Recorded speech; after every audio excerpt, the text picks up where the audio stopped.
నమస్తే అండి. నేనైతే ఈరోజు రొయ్య పొట్టుని మార్కెట్ నుండి తీసుకొచ్చి రొయ్య పొట్టు కారం చేశాను. రొయ్య పొట్టు కారం అంటూ నీసు తినే వాళ్ళకైతే చాలా ఇష్టమవుతుందండి. అయితే ఈ రొయ్య పొట్టుని ఎలా చేశానో మీకు చూపిస్తాను. రొయ్య పొట్టుని శుభ్రంగా రాళ్ళు చెత్త ఏమి లేకుండా బాగా శుభ్రం చేసుకోవాలండి. తర్వాత ఒక బాండీ పెట్టుకొని మనం ఎంతైతే రొయ్య పొట్టు తీసుకున్నామో ఆ కారానికి తగినట్టు ఎండుమిరపకాయలు వేపుకోవాలి. అందులోనే కొద్దిగా జీలకర్ర కూడా వేయాలి.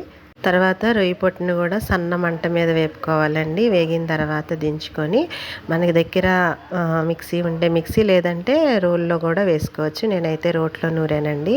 మొదట ఎండుమిరపకాయలు మెత్తగా అయిన తర్వాత ఉప్పు వేసుకొని నూరుకోవాలి, మెత్తగా అవుతుంది. తర్వాత రొయ్య పొట్టు వేసుకొని అది కూడా మెత్తగా అయిన తర్వాత మనకి చిన్నుల్లిపాయ వేసుకోవాలి. అయితే పెద్ద ఉల్లిపాయ అన్నది మనకి అప్పటికప్పుడు తినాలనుకుంటే వేసుకోవచ్చు, లేదా కొద్ది రోజులు నిల్వ ఉండాలంటే ఉల్లిపాయ వేయొద్దండి. అంతేనండి. బాగా నూరుకొని వేడి వేడి అన్నంలో వేసుకొని తింటే దీనికి అసలు నూనె కానీ ఏం అవసరం ఉండదు.